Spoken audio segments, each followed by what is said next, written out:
Welcome back. ಸಂಪುಟ ವಿಸ್ತರಣೆಯೋ ಅಥವಾ ಪುನಾರಚನೆಯೋ? ಈ ವಾರದಲ್ಲೇ ಸಂಪುಟಕ್ಕೆ ಸರ್ಜರಿ ಫಿಕ್ಸ್ ಆಗತ್ತಾ? ನ್ಯೂಸ್ 18 ಕನ್ನಡದಲ್ಲಿ ಎಕ್ಸ್ಕ್ಲೂಸಿವ್ ಮಾಹಿತಿ. ಸಂಪುಟ ವಿಸ್ತರಣೆ ಆಗತ್ತಾ ಅಥವಾ ಪುನಾರಚನೆ ಆಗತ್ತಾ? ಕುತೂಹಲ ಇನ್ನೂ ಕೂಡ ಹಾಗೆಯೇ ಇದೆ. ಆದ್ರೆ ಸಚಿವಾಕಾಂಕ್ಷಿಗಳ ಪಟ್ಟಿ ಜಾಸ್ತಿ ಆಗ್ತಾ ಇದೆ, ಲಾಬಿ ಜಾಸ್ತಿ ಆಗ್ತಾ ಇದೆ. ನ್ಯೂಸ್ 18 ಕನ್ನಡದಲ್ಲಿ ಇವೆಲ್ಲದರ ಬಗ್ಗೆ ಎಕ್ಸ್ಕ್ಲೂಸಿವ್ ಮಾಹಿತಿ.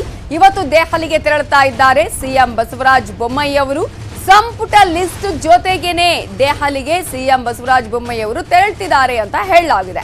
ಹೈಕಮಾಂಡ್ ನಾಯಕರ ಭೇಟಿ ಮಾಡಿ ಲಿಸ್ಟ್ ಕೂಡ ಫೈನಲ್ ಆಗುವಂತಹ ಎಲ್ಲಾ ಚಾನ್ಸಸ್ ಕೂಡ ಇದೆ. ಇದೇ ವಾರವೇ ಸಂಪುಟ ವಿಸ್ತರಣೆ ಅಥವಾ ಪುನಾರಚನೆಗೆ ಮುಹೂರ್ತ ಫಿಕ್ಸ್ ಆಗುವಂತಹ ಸಾಧ್ಯತೆ ಇದೆ.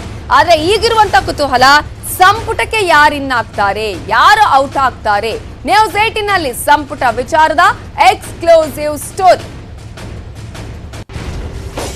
ಇದರ ಬಗ್ಗೆ ಇನ್ನಷ್ಟು ಡೀಟೇಲ್ಸ್ ಕೊಡೋದಕ್ಕೆ ನಮ್ಮ ರಿಪೋರ್ಟರ್ ಧರಣೀಶ್ ಈಗ ನೇರ ಸಂಪರ್ಕದಲ್ಲಿದ್ದಾರೆ. ಧರಣೀಶ್, ಸಂಪುಟ ವಿಸ್ತರಣೆನ ಪುನಾರಚನೆನ ಅನ್ನುವಂತಹ ಒಂದು ಕುತೂಹಲ ಆದ್ರೆ ಈ ವೀಕೆ ಆಗತ್ತಾ ಅನ್ನುವಂತಹ ಪ್ರಶ್ನೆ ಕೂಡ ಇದೆ.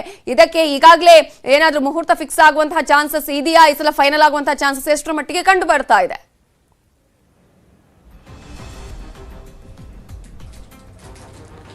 ನವಿತಾ, ಸಂಪುಟದ ವಿಸ್ತರಣೆನ ಪುನರ್ರಚನಾ ಈ ವಾರ ಆಗತ್ತಾ, ಮುಂದಿನ ವಾರ ಆಗತ್ತಾ? ಮತ್ತೆ ಹೈಕಮಾಂಡ್ ನಾಯಕರನ್ನ ಭೇಟಿ ಮಾಡ್ತಾರಾ ಮುಖ್ಯಮಂತ್ರಿ ಬಸವರಾಜ ಬೊಮ್ಮಾಯಿ? ಹೈಕಮಾಂಡ್ ನಾಯಕರು ಭೇಟಿಗೆ ಅವಕಾಶವನ್ನ ಕೊಡ್ತಾರ?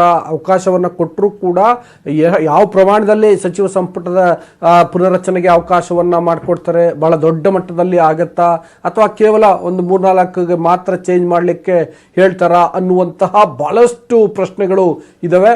ಸಚಿವಾಕಾಂಕ್ಷಿಗಳು ಕೂಡ ಅಷ್ಟೇ ಕುತೂಹಲದಿಂದ ಹೈಕಮಾಂಡ್ ನಡೆಯನ್ನ ಮತ್ತು ಮುಖ್ಯಮಂತ್ರಿ ನಡೆಯನ್ನ ಎದುರು ನೋಡ್ತಿದ್ದಾರೆ.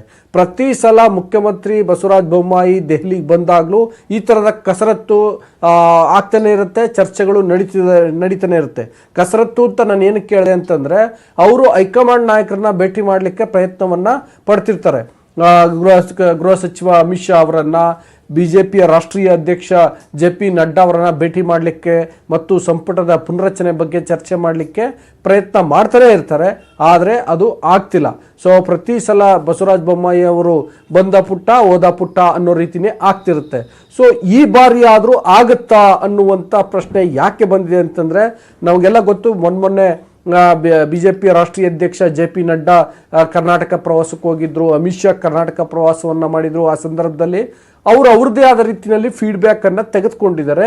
ರಾಜ್ಯದಲ್ಲಿ ಆಡಳಿತ ಚುರುಕಾಗಿಲ್ಲ, ಮತ್ತೆ ಸರ್ಕಾರ ಭ್ರಷ್ಟಾಚಾರದ ಆರೋಪಗಳನ್ನು ಎದುರಿಸ್ತಿದೆ, ಏನು ಕೆಲಸ ಆಗ್ತಿಲ್ಲ ಅನ್ನುವಂಥ ಆರೋಪಗಳನ್ನು ಎದುರಿಸ್ತಿದೆ. ಸ್ವಪಕ್ಷೀಯರೇ ಸರ್ಕಾರದ ವಿರುದ್ಧ ತಿರುಗಿ ಬಿದ್ದಿದ್ದಾರೆ. For example Basavanagouda Patil, Yatnal.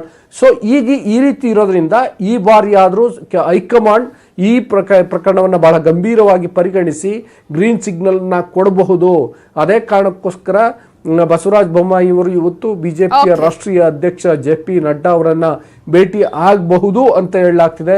ಎಲ್ಲವೂ ಕೂಡ ಈಗಲೂ ಆಗಬಹುದು, ಈಗಾಗಬಹುದು, ಆಗಾಗಬಹುದು ಅನ್ನುವ ಪರಿಸ್ಥಿತಿಯಲ್ಲೇ ಇದಾವೆ. ಯಾವುದೂ ಕೂಡ ಬಿಜೆಪಿಯಲ್ಲಿ ಖಚಿತವಾಗಿ ಗೊತ್ತಾಗ್ತಿಲ್ಲ. ಸೊ ಯಾಕೆ ಡೋಲಾಯಮಾನವಾಗಿದೆ ಅನ್ನುವಂಥದ್ದು ಕೂಡ ಗೊತ್ತಾಗ್ತಾ ಇಲ್ಲ. ಯಾಕೆಂದ್ರೆ ನಾಯಕತ್ವ ಬದಲಾವಣೆ ಆಗ್ಬಿಡುತ್ತಾ ಅಥವಾ ಇದೇ ವಿಷಯನ ಅನ್ನುವಂತ ಇನ್ನೊಂದು ಪ್ರಶ್ನೆ ಕೂಡ ಇದೆ. Navitha, thank you Dharanish ಡೀಟೇಲ್ಸ್ಗೆ.